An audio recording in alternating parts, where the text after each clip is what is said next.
ګرستړي مشي د اماراتو په العین کې یم او غواړم چې یو څه د افغانانو د ژوند او کاروبار په اړه د سمر افغان سره وغږیږم.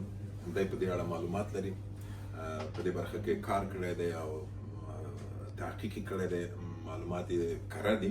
افغان صاحب اول خو ستړی مشه، مننه چې وخت مو راکړ چې خبرې وکړو او زموږ افغانان د اماراتو له ژونده خبر کړو. ما یو څو پروګرامونه وکړل په دې باره کې او په دې وغږېدو چې افغانان د افغانستان په اقتصاد کې کومه ونډه لرلی شي.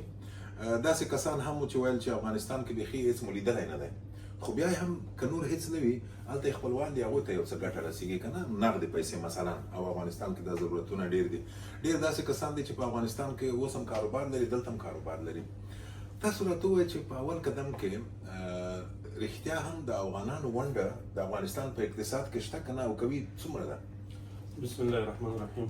لومړی خو هرکلی درته وایو، العین داسې کار دی چې موږ ته ډېر خلک چې راشي نو دا وایي چې داسې فکر کوم چې لکه لوی پکتیا ته چې تللی وم، خوست ته وم. دلته خو په العین کې خصوصا د موږ د لوی پکتیا ډېر خلک دي، تقریبا د 500 نه تر 600,000 خلکو په راټون کې، او تقریبا د 2000 نه تر 3000 فامیلو چې فامیلونه دلته دي، او هر فامیل 10 کسان 15 تر 20 کسان په نو داسې مختلف کټګورۍ دي. او اکثریت خلک دلته په خپلو کاروبارونو کې مصروف دي، څوک وظیفې کوي خو اکثریت په تجارت کې دي. د څومره د ساختمانۍ کار چې دی په دې ښار کې تقریبا چې دا د افغانانو بالخصوص د خوستوالو د لوی پکتیا خلکو په لاس کې دي. ساختمانۍ څنګه شخصي کارونه که دولتي هم دي؟ نو دا خو په دې کې دولتي هم دي او شخصي هم دي، بلډینګونه دي، ویلاګانې دي او نور داسې کورونه دي. نو اکثریتو کار د لاس کار نه شروع کړی دی او اوس ساختماني شرکتونه لري او ښه کاروبارونه لري او خپل کورونه به هم لري. ډېر خلک خپل کورونه هم لري، خو چون دلته یو قانون دی چې هغه د هغه نشي ملکیت نه ورکوي په العین کې، هغه بیا په دوبۍ کې ته کولی شي په خپل نوم یې، خو دلته هم شته یعنې مقصد. بل دا چې په ټولو اماراتو کې به څومره افغانان وي؟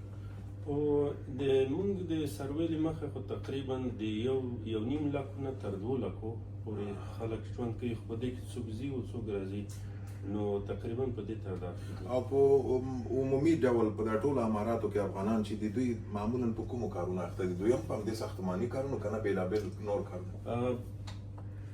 دلته د وخت نه وخت تحولات راځي.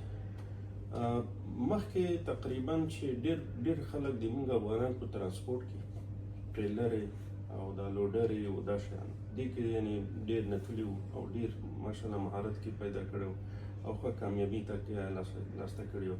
او د هغه کې ساختماني شرکتونه بیا په دوبۍ کې چې کله د ډیولپمنټ یا د بلډینګو جوړولو او د فری هولډ ملکیتو هغه اجازه چې ورکړل شوه، نو اوس په دې فیلډ کې موږ ډېر ښه تکړه افغانان لرو، لکه عزیزي صاحب چې اوس مقصد د دوبۍ 2م 3م نمبر هغه کې ډیولپر کې راځي، او داسې عبدالرحمن الکوزی چې د بهترین شرکتو د دوبۍ نه، او ډېر شرکتونه دي چې په اول یا 2مه درجه د شرکتو کې راځي.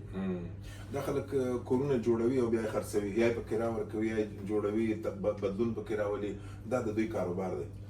دا مکمل بلډینګونه جوړوي، بلډینګونه بیا خرڅلاو ته وړاندې کوي، په دې کې د دنیا ټولې نیشنالټي راځي دا هغه اخلي، او په دې کې اوس تقریبا چې موږ 5-6 تکړه ډیولپر لرو د دوبۍ په سطحه، یعنې بهترین ډیولپر چې دي هغه افغانان دي.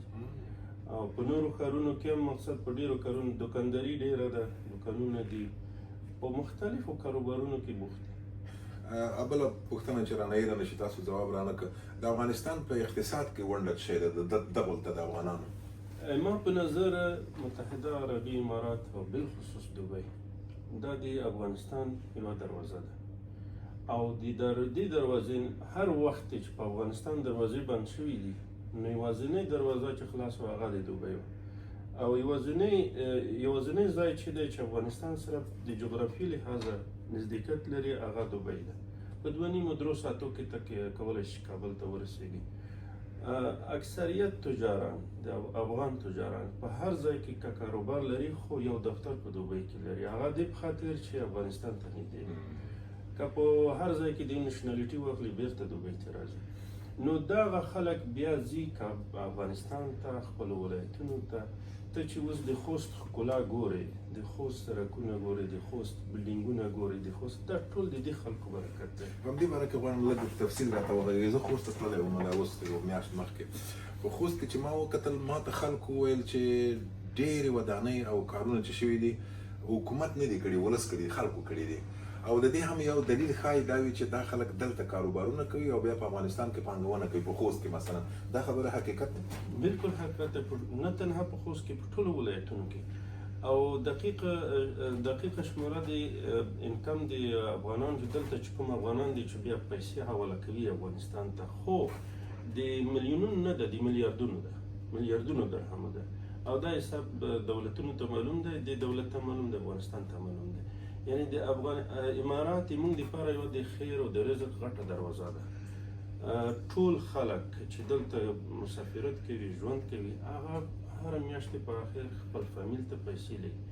څوک کورونه جوړوي، څوک جوماتونه جوړوي، څوک مکتبونه جوړوي، څوک مدرسې جوړوي، او څوک دلته علاقات لري د دې خلکو د سرمایه ګذاري جذب کول کوي. هلته ډېرې اوس تقریبا موږ په دې سبز کې